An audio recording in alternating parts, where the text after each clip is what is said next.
Коми значительный рост преступлений, совершенных с помощью информационно-телекоммуникационных технологий. Это когда мошенники обманывают жителей республики, звоня по телефону или с помощью сообщений в соцсетях и мессенджерах.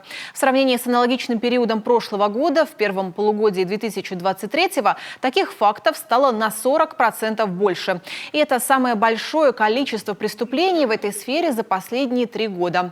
Об этом стало известно на Координационном совете по правопорядку. Глава Коми призвал ответственных лиц усилить профилактическую работу, отработать дополнительные меры по информированию жителей о новых видах и способах мошенничества.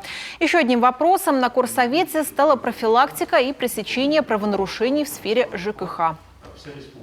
Вопрос появился в нашей повестке по поручению полномочного представителя президента Российской Федерации в Северо-Западном федеральном округе Александра Ивановича Гуцана. Отмечу, что всего на территории Республики Коми зарегистрировано 696 организаций, осуществляющих управление многоквартирными домами.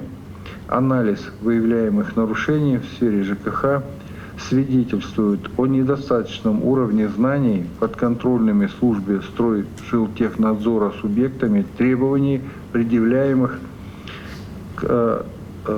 к ним законодательством Российской Федерации в области управления многоквартирными домами.